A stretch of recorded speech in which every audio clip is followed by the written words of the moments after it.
I propose to call the decisions we have adopted the Loss and Damage Funding Arrangement and Fund, the Global Stocktake, the Work Programme on Just Transition, the Mitigation Work Programme, Global Goal on Adaptation, Youth Climate Champion as the UAE Consensus.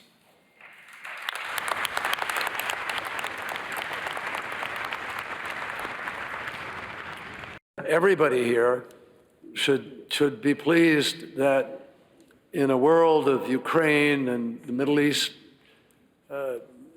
war and all the other challenges of a planet that is foundering, this is a moment where multilateralism has actually come together and people have taken individual interests and attempted to define the common good.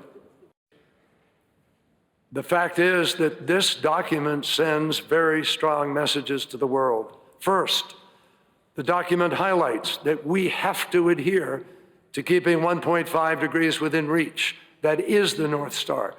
And we, therefore, must do those things necessary to keep the 1.5, everything we can to achieve this goal. Years ago, the United States and China committed in our Shanghai Joint Statement to update our long-term strategies by the Glasgow COP, which we both did. Most recently, we both issued the Sunnyland Statement, which we hope made a positive contribution to this COP.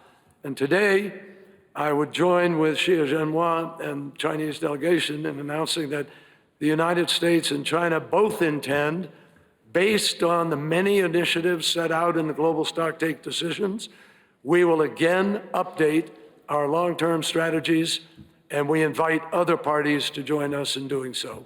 It seems that you just gaveled the decisions and the small island developing states were not in the room. We were working hard to coordinate the 39 small island states, developing states that are disproportionately affected by climate change, and so we were delayed in arriving here. Our leaders and ministers have been clear. We cannot afford to return to our islands with the message that this process has failed us. This first GSD is of particular significance. It is the only GSD that matters for ensuring that we can still limit global warming to 1.5 degrees. The draft text you have presented to us contains many good elements. We see strong references to the science, complemented by a clear runway with milestones for strengthening party efforts to prepare and submit enhanced NDCs through to 2025. The questions we have considered as the Alliance of Small Island States is whether they are enough. Zoning in on paragraph 26 and 29 of this decision, we have come to the conclusion that the course correction that is needed has not been secured. We have made an incremental advancement over business as usual, when what we really needed is an exponential step change in our actions and support.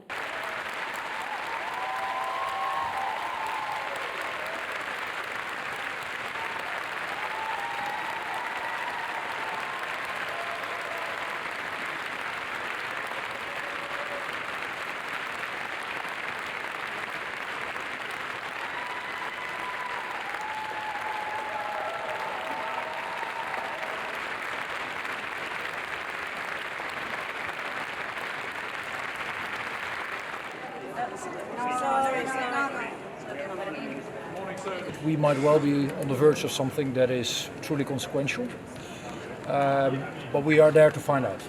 There are things that we like, things that we do not like so much, but we identify things coming from everybody and a clear message on strong commitment towards 1.5 orientating, providing the grounds for keep on going.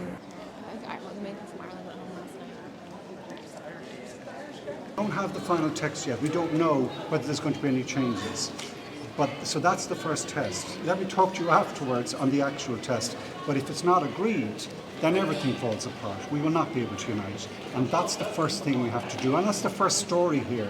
If we can agree it, in any situation, we've got 190 plus countries to agree, that's not easy. But if we can unite on commitment to address the source of the problem, which has been fossil fuels, this will make it a historic.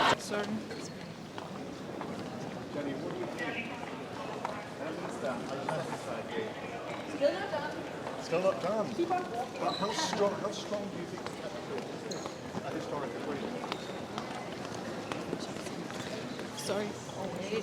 The language on all fossils is actually stronger than the language we had on coal in Glasgow that was celebrated widely as being a huge step forward. So by that rationale, this is much, much better. And I would also, from a personal perspective, say that having a text where we urge countries, calls upon countries to transition away from fossils, this is what we need.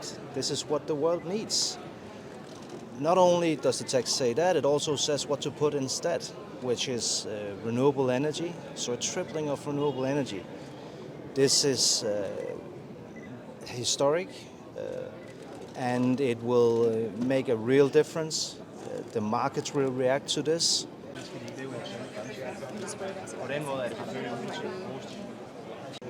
If this goes through, it hasn't yet, but if it does, we are very, very happy with that.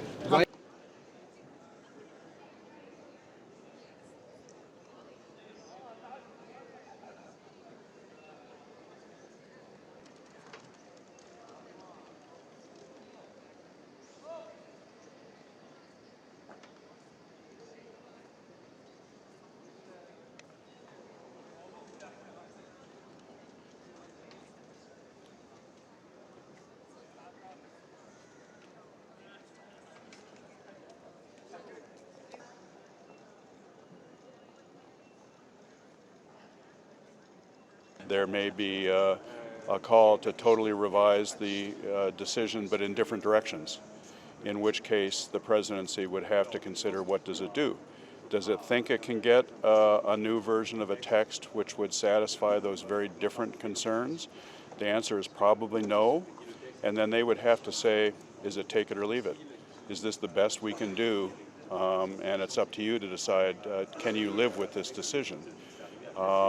If some parties decide they can't live with this decision, the forces on both sides are strong enough that either side could block it, and we could come out of Dubai with nothing. That is one possibility. Another possibility is they could do what they did in 2000, and they could not adjourn the COP, but suspend the COP and take more time to try to reach a better outcome over the next few months. But there's no guarantee that that would produce a different result, because the same forces would be, one set of countries would be pushing for a much stronger outcome, and one set of countries led by the Saudis would be pushing for a much weaker outcome.